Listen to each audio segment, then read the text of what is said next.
Hello दोस्तों, नमस्ते, प्रणाम। आप लोग कैसे हो? आशा करती हूँ कि आप लोग ठीक ही होंगे, स्वस्थ होंगे, मस्त होंगे। सो दोस्तों, मैं एक विवाह गीत गाने जा रही हूँ। मेरी वीडियो अच्छी लगे तो लाइक सब्सक्राइब ज़रूर करना दोस्तों।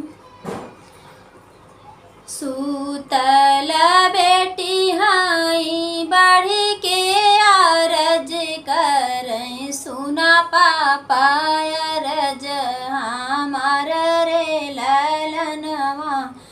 अरे सुना पापा अरज हमार रे ललनवा। सूतल बेटी हाई बढ़ी के अरज करें, सुना पापा अरज हमार रे ललनवा। अरे सुना पापा अरज हमार रे ललनवा। ऐसबर खोज पापा सुंदर शयनवा। अरे सुंदर शयनवा, जैसे की गोपी के काना रे ललनवा। अरे जैसे की गोपी के काना रे ललनवा। सूतल बेटी आई बढ़ी के आरज करें, तोरा बर हमसे ना खो जाई रे ललनवा। अरे तोरा बर हमसे ना खो जाई रे ललनवा। तोराई बर बेटी तोरा चाचाई खोजी है। अरे तोरा बर हमसे ना खो जाई रे ललनवा।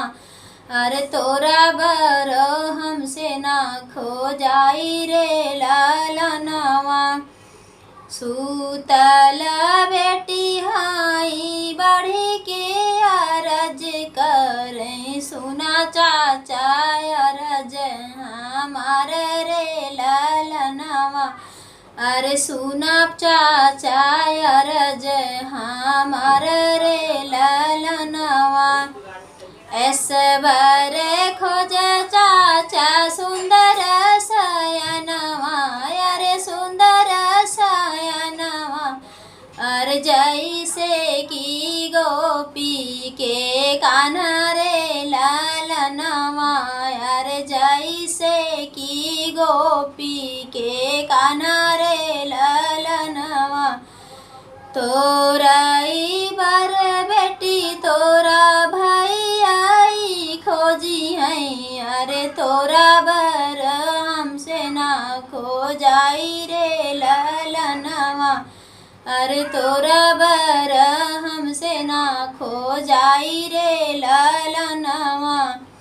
सूतल बेटी हाई बढ़ी के अरज करें, बढ़ी के अरज करें, सुना पापा अरज हमार रे ललनवा। अरे सुना पापा अरज हमार रे ललनवा।